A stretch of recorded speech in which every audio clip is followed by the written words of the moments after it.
5 months after my ex-wife had my brother's baby. My mother showed up at my apartment door, holding a hand-knitted yellow blanket against her chest, and wearing the expression of a woman who had driven 45 minutes to Hamilton to ask me something she already knew I would refuse. I had just come in from work. My coat was still on. I had a granola bar, going stale, in my pocket, and a headache that had been building since Tuesday.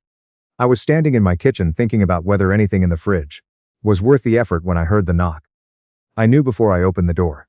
Not because I'm the kind of person who picks up on things. Because my mother had called 3 times that week and I hadn't answered. And people like her don't stop at voicemail when the thing they want to say feels urgent enough. There she was.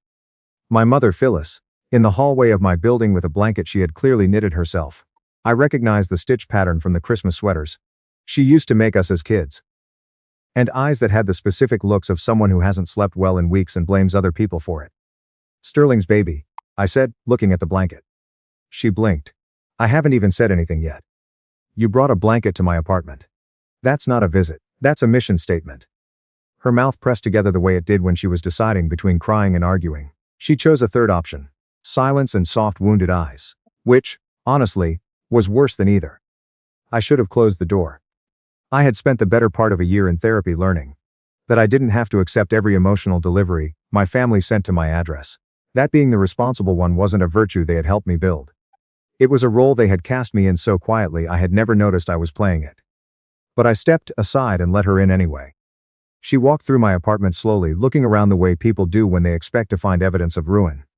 Dirty dishes, empty bottles, signs that I had collapsed without all of them there to fill the space.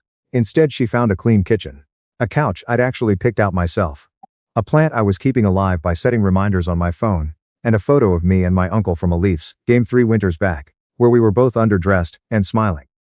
My life wasn't perfect. It was mine. I think that bothered her more than she'd expected. She sat at the kitchen table. I stayed standing. "What do you want?" I asked. She set the blanket on the chair beside her like she was presenting evidence. "It's about Arlo." Arlo. That was the baby's name. My ex-wife Colette's son. My brother Sterling's son. Born in May. I knew the details because Colette's older sister Harriet had texted them to me the morning after the birth, apparently assuming I would want to know. I hadn't responded. I didn't hate Arlo. I couldn't hate someone who had no say in any of the circumstances he'd arrived in. I hated the structure my family had been quietly building around him since before he was born. My mother's eyes filled. "Sterling isn't coping."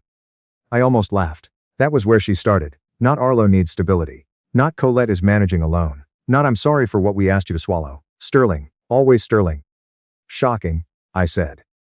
She flinched. "Gideon, please. You drove to Hamilton to tell me how my brother is struggling." The same brother who was with my wife for 8 months while I was on a project in Calgary. The same brother who stood in the front row at our wedding. That brother. She looked at her hands. He wasn't ready for this. Was I ready when you called me asking me to stay? To sign things? To move past it and keep the family intact? That was different. It wasn't different. You just preferred it? When I was the one carrying the weight. She pressed her lips together. I could see her searching for the angle that would work.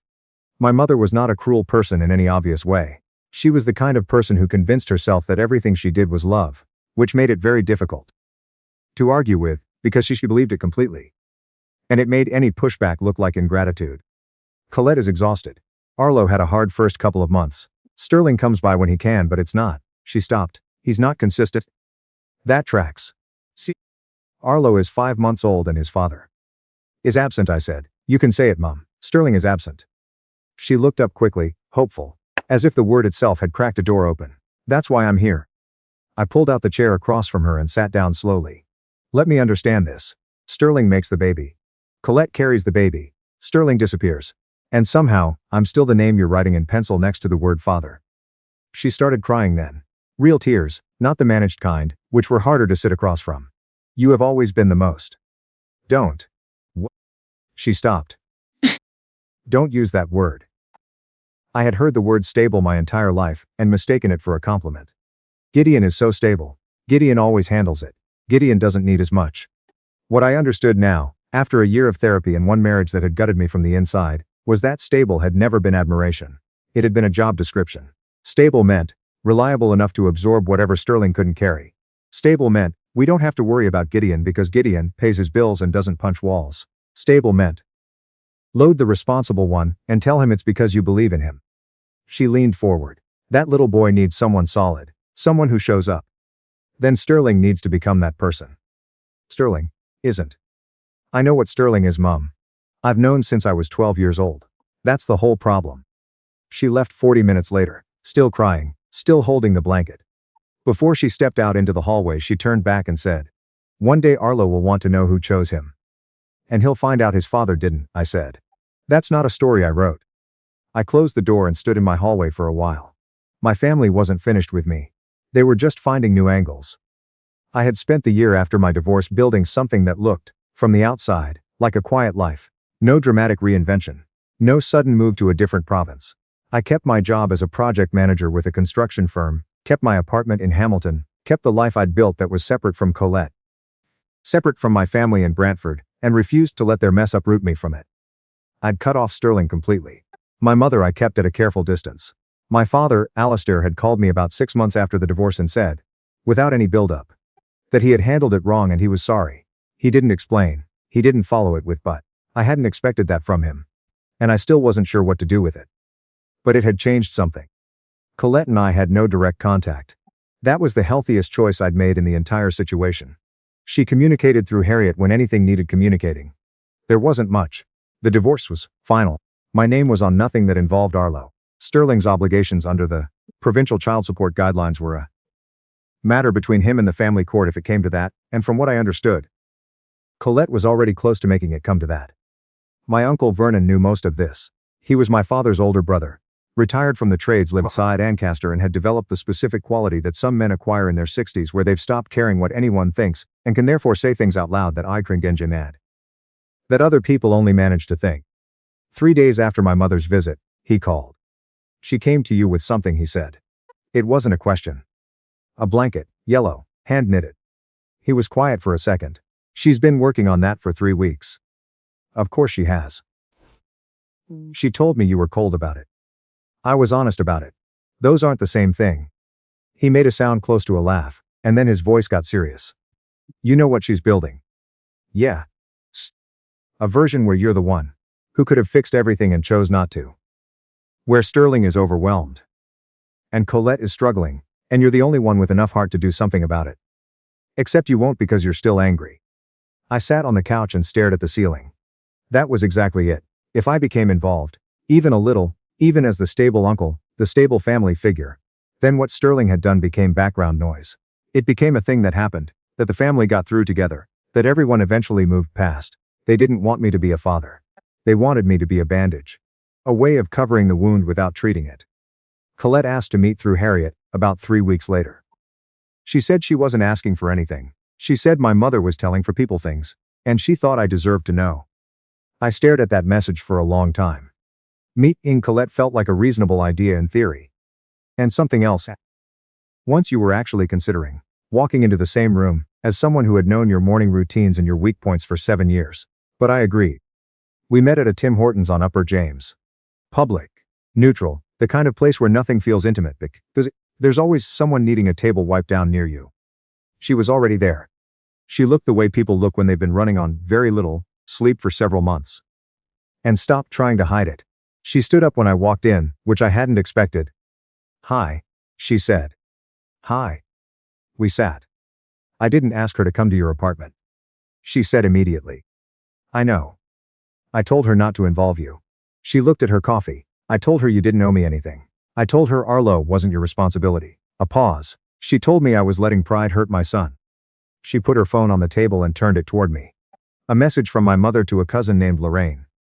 "Gideon has decided to remove himself from Arlo's life entirely. That little boy has done nothing wrong. Gideon could be a real presence for him if he chose to be, but he's still so angry about what happened. That he's taking it out on an innocent baby." I read it twice. Below it another message. He was married to Colette when Arlo was conceived. In my heart that still creates some kind of bond. Some kind of duty. I put the phone down. Colette pulled it back. "I'm not here to ask you to be his father," she said. "I'm not asking for anything. I just thought you should know that she's been building a version of this. Where you're the reason Arlo doesn't have anyone. Where's Sterling in that version?" The exhausted laugh she gave was the saddest sound I'd heard in a long time. Overwhelmed. That's the word she uses. Overwhelmed, like he's a weather system instead of a person making choices. He's been to see Arlo 4 times in 5 months. Missed the 2-month appointment. Missed the 4-month. He told her he needs space to grow into fatherhood at his own pace. She stopped. She told me I should respect that. I thought about the 4-month checkup. Not the cost. That's not how it works here. But the driving there alone, sitting in the waiting room alone, driving home alone, and all the particular silence of doing something hard without anyone beside you. She paid 2 months of his portion of support, Colette says, and told Sterling's friends it came from him. Of course she did. She looked at me for a long moment. I told her to stop. I told her you were not Arlo's father, and she needed to stop speaking as though you were obligated to him. She paused. She called me ungrateful. Something settled in my chest when she said that. Not enough to fix anything. Not enough to rebuild what we'd had. But enough that I didn't leave that Tim Hortons hating her. Thank you, I said. She nodded carefully. I'm trying to do better. For him. I hope you do. The family group chat came back to life in late September. My mother had re-added me without mentioning it. Which I discovered the way you discover most family developments. Too late, and all at once. My cousin Lorraine wrote, asking me to please consider being the bigger person. Someone else wrote that children don't choose the situations they're born into. A second cousin who appeared at Christmas and Easter and nowhere in between wrote, some people choose to stay angry. Some people choose family. I read them all. I didn't respond. Then Sterling joined the chat. Don't bother with him. He's decided being a victim is his whole personality. I sat very still for a moment. There are situations where anger wants you to react, and situations where anger hands you something colder and says, be precise. This was the second kind. I went to my screenshots folder. I had been keeping them since July. Not because I'd planned to use them. But because Vernon had told me early to document everything, and Vernon had never been wrong about anything that mattered. I posted the first one. Sterling to Colette from June. I can't do the every other weekend thing right now. I need time to figure out what kind of father I'm even going to be. It's not fair to pressure me before I'm ready. The chat went quiet. I posted the second. Sterling to my mother also from June. Can't Gideon just be involved for now? He's better with this stuff than I am. He always has been. Someone typed something and deleted it. I posted the third. My mother to Sterling. Don't stress about it. Colette needs to learn that you shut down under pressure. Gideon will come around eventually. Then I typed. I did not abandon Arlo. I was never his father. You are all upset because I refused to stand in the space where Sterling should be standing. Nobody responded for almost 2 minutes. Vernon wrote, that about covers it. My Aunt Marion wrote, Sterling, did you actually say Gideon would be better at this? Sterling wrote, those are private messages. This is insane. I typed back, you had private conversations with my wife for 8 months. You don't get to claim privacy now. That ended the group chat. For that day. 2 weeks later, Vernon called again. Thanksgiving, he said. She's planning something at Thanksgiving. I had already guessed. She's going to tell people it would mean the world if I came. Yes. And she'll also make sure people know you probably won't because you can't let go. I rubbed the back of my neck. If I don't go, I'm the one who tore the family apart. If I go, she tries to manufacture a moment with Arlo. Yes, he said, both. What would you do? He was quiet for a second. Go prepared, bring something solid. I knew what that meant. Every healthy part of me said stay home. Let them carve the turkey and perform their version of this story, and don't hand them anything more to work with. But my mother had been speaking for me for months. She had been treating my silence like empty land. Building whatever she wanted on it, and calling it the truth. I was tired of lending her my absence as raw material. So I went. Not to make peace. Not to give her the moment she was arranging. I went, because I was going to say the true thing in front of the people she had been telling the untrue thing, and I was going to do it clearly enough that it couldn't be edited afterward. My parents' house in Brantford smelled exactly the same as it had when I was 10 years old. Roasting meat, and something sweet in the oven, and underneath both of those things, the specific heaviness of a house, where everyone has agreed to pretend. I arrived 15 minutes after the stated time. Not late enough to be rude. Late enough that they'd all settled in, and their guards were slightly down. Vernon was in the front hall. He looked at the folder in my hand and nodded once. Good, he said. Colette was in the living room with Arlo, in a bouncy chair beside her. She looked nervous when she saw me, mouthed I'm sorry across the room, which had become her default setting around me by that point. Sterling was near the kitchen doorway on his phone. His son was 15 feet away, and he was reading something on his screen. With The focused attention, he could never seem to give anything else. My mother moved through the room doing the specific things she did when she everyone to notice her hosting, lighting up, redirecting, creating movement. When she saw me, her face opened in a way that made my shoulders tighten. Gideon. She came toward me with her arms open. I stepped back. Mum. Her smile faltered and recovered in the same second. I'm so glad you're here. I know. We sat for dinner. Turkey, stuffing, roasted squash, cranberry sauce from the can that my mother always claimed to find tacky and always bought. Ordinary things. The whole table performing, with varying degrees of skill, the idea that this was just Thanksgiving. My mother waited until dessert. She came out from the kitchen carrying Arlo. Colette followed behind her, looking like someone who had just realized she'd been over it and hadn't figured out how yet. My mother stopped beside my chair. The room noticed. Conversations didn't stop, but they got quieter, the way a room gets when something is about to happen, and everyone can feel it. Gideon, she said, loud enough to carry. Would you like to hold him? She tilted Arlo toward me, just slightly, sit enough. I recognized the move. If I took him, she would cry. Someone would find a reason to take a photo, and by Sunday she would be calling it healing. If I didn't, I was the man who refused to hold a baby at the Thanksgiving table. Arlo was awake, looking at the light above us, with the focused gravity of someone who has recently discovered that ceilings exist, and finds them worth investigating. Innocent. Completely innocent.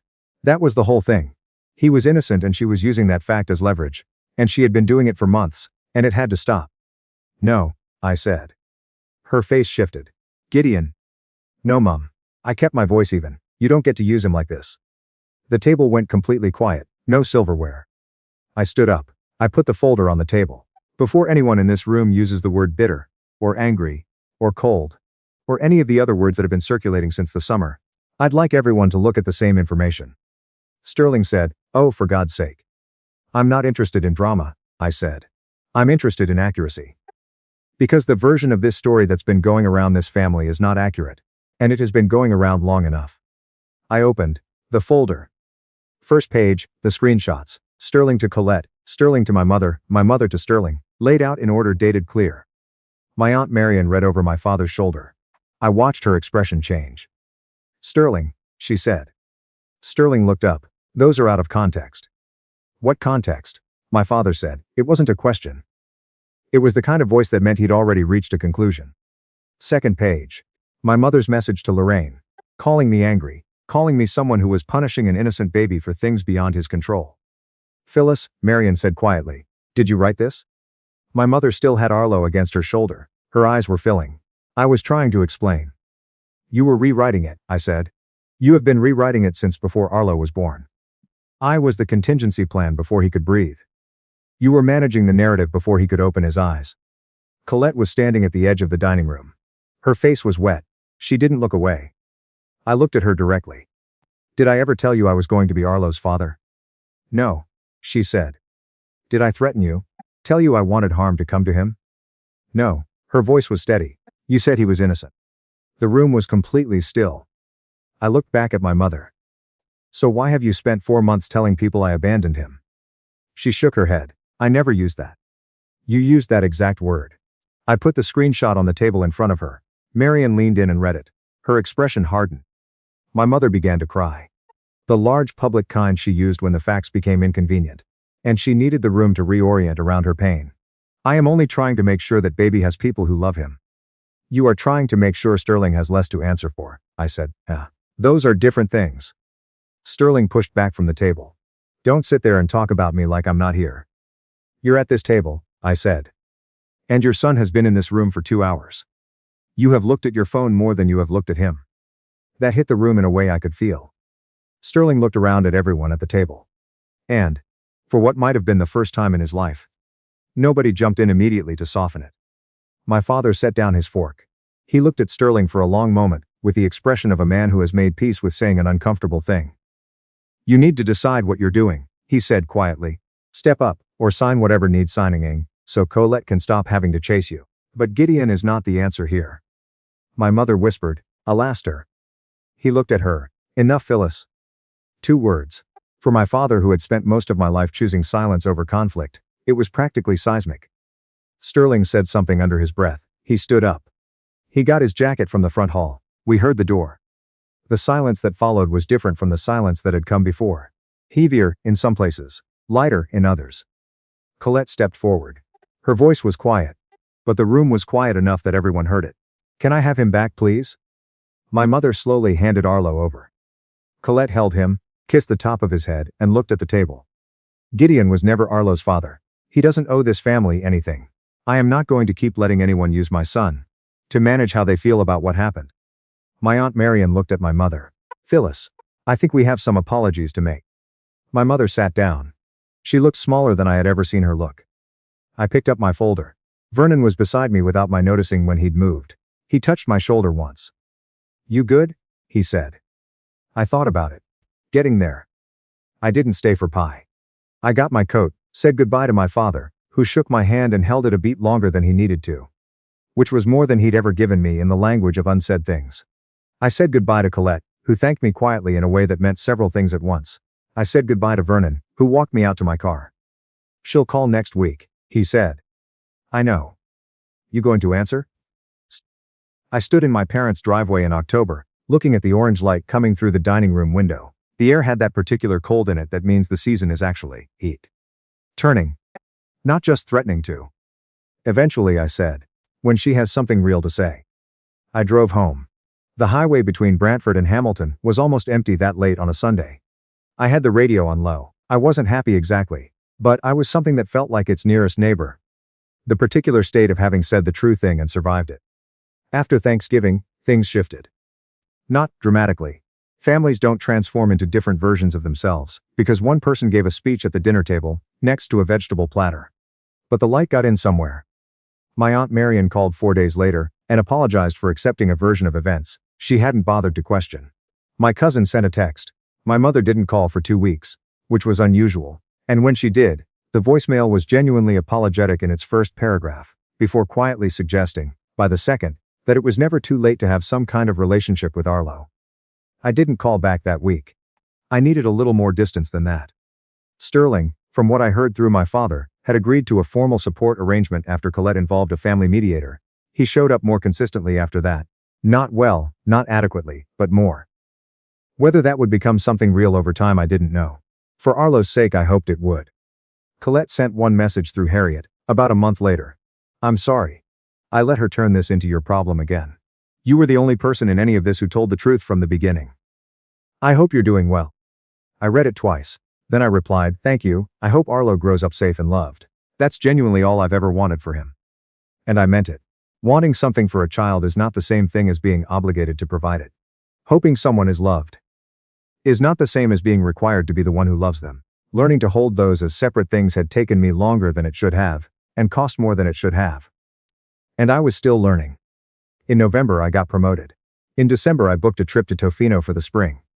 Something I'd been meaning to do for years and always found a reason to put off. I kept going to therapy, I kept the plant alive. Vernon and I drove up to Toronto on a freezing Saturday, and sat in the upper bowl of the arena, eating overpriced food and talking about nothing that mattered.